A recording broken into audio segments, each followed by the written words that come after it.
Actions from Elon Musk's Department of Government Efficiency, or DOGE, have led to thousands of firings and more than a dozen lawsuits. So we wanted to take a closer look at its impact so far, 1 month into President Trump's second administration. Now, DOGE is not an official government agency. Those can only be created by Congress. This is a White House initiative to, quote, maximize governmental efficiency and productivity, created by an executive order on Inauguration Day. It's only supposed to last until July 4th, 2026.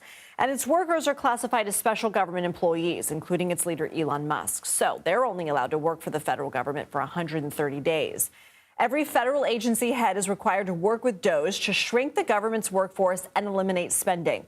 So far, thousands of federal workers have been laid off, including probationary workers who have been in their current roles for less than 2 years. So that includes both new employees and longtime workers who may have recently got promoted.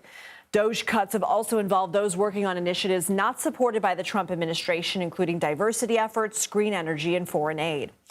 At least 16 lawsuits have been filed against DOGE actions, some filed by state attorneys general or activist groups.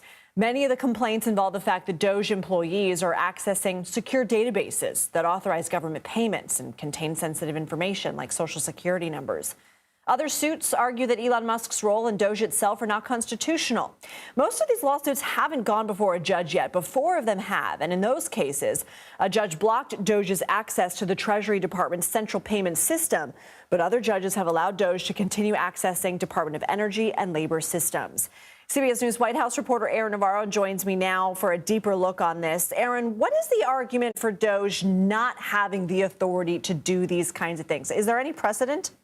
Lindsay, good to be with you. The argument against DOGE right now is mainly being made by labor union groups and the state attorneys general lawsuit that you mentioned that say that DOGE and Elon Musk are overstepping their authority and overstepping Congress with some of the actions that they have been taking, whether it comes to identifying and then implementing cuts or when it comes to accessing certain database systems. It's notable, you mentioned the amount of lawsuits, that so far DOGE has been winning some of these lawsuits. Even today and yesterday, when it comes to the federal cuts that DOGE has had a hand in, judges say that plaintiffs did not really show evidence of harm yet. So they ruled that DOGE could continue with their actions.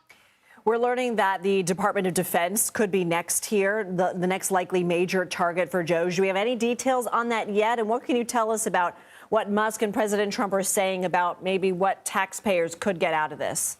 Yeah, starting with the Department of Defense, President Trump kind of telegraphed this a week or so ago when he said he wanted DOGE to look at that department. We understand from sources there that DOGE is present in the building, but even before any news of cuts there have come out, the Pentagon says that 8%, $50 billion from the defense budget will be redirected and cut towards Trump administration programs in the future. So already some actions taken before DOGE actually gets their hands really in there.